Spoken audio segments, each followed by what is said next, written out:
نبی کریم صلی الله علیه وسلم فرمایي چې کوم یو انسان ما د شپږو سيزونو ضمانت راکو زبا دته د جنت ضمانت ورکم د در لپاره به د الله رب العالمین په مخ کې او د الله په دربار کې زه د جنت ضامن یم چې نبی کریم صلی الله علیه وسلم د یو انسان ضمانت واخلي ذمہواری واخلي نو تاسو وایي چې هغه د جنت په داخليدو کې هغه تا کوم یو سیز رکاوټ جوړېدی شي نبی علیہ الصلوۃ والسلام دغه ارشاد مبارک فرمایي چې د شپږو سيزونو ذمہواری ما ته راکړئ زه بس تاسو د پاره د جنت ضامن یم هغه شپږ سيزونه څه دي زما عزتمندو هغه شپږ سيزونه آسان هم دي او ګران هم دي آسان څرنګه دي آسان د هغه انسان د پاره دي چې کوم یو انسان کامل ایمان والی وي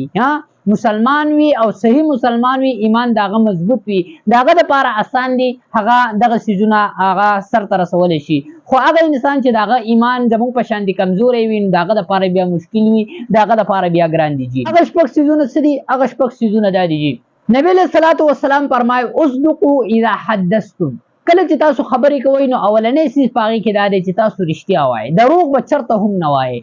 خبرو کې به رښتیا وایي اصدقوا اذا حدثتم واوفوا اذا وعدتم دویم سیس پاغي کې څه دی چې کله در سره څوک عهد کی معاهده در سره وکي وعده در چا سره وکي یا در سره څوک کی نو هغه وعده پوره کوه پاغي کې چې کم دی هغه کمې مکوه او دریم سیس سره د عزتمند دریم سیس دی وعدوا اذا اؤتمنتم کله چې در سره څوک امانت کی دي کنه په امانت کې خیانت مکوه امانت صحیح طریقې سره داغي مالک ته په خپل وخت باندې د ادا کولو کوشش کوه په امانت کې خیانت مکوه زما عزتمندو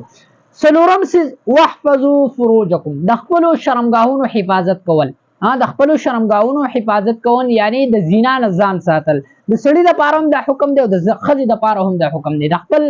نفس حفاظت کول د زنا نه صحیح ده واحفظوا فروجکم وغضوا ابصارکم پنځم سیسره وغضوا ابصارکم د خپل نظرونو حفاظت کول جمع عزتمندو خپل نظرونه د شریعت مطابق شریعت چې د کم سیزو باندې د نظر نه منع کړی دا د هغې نه خپل نظر را کنټرول کول د هغې نه خپل نظر بندول جمع عزتمندو او شپږم سیسره وکفوا ایدیکم خپل لاسونه بندول خپل لاسونه منع کول د څه څه نه لاسونه منع کول علماء کرامو په ډېر اقوال لري خو راجح قول دا دی چې خپل لاس د ګنا نه ساتل د ګنا نه خپل لاس منع کول او لاس لره پکې چې کم دی نو هغه د هغې ذکر ځکه وشو چې لاس په هر یو څیز کې په هر یو ګناه کې د لاس دخل ډېر وي د دې وجې نه چې کم دی د انسان لاس د ګناه نه بچ شي نو د نور اندامونه به هم د ګناه نه بچ شي ان شاء الله نو دا ویډیو ډېر اهمه ده پکار ده چې موږ په دې غور وکړو رښتیا وایو دروغو نه ځان ساتو دغه شان په امانت کې خیانت نه کوو دغه شان چې کوم دی مونږ وعده چې دی د خپل ورور مسلمان سره پوره کوو د خپل نظرونو حفاظت کوو دغه شان چې کوم دی د زنا نه ځان ساتو دغه شان د خپل لاس د ګناه نه منع کوو دا شپږ څیزونه نبی علیه الصلوۃ والسلام فرمایي چې په چا کې راغلل زه د هغه لپاره د جنت ضامن یم زما عزتمندو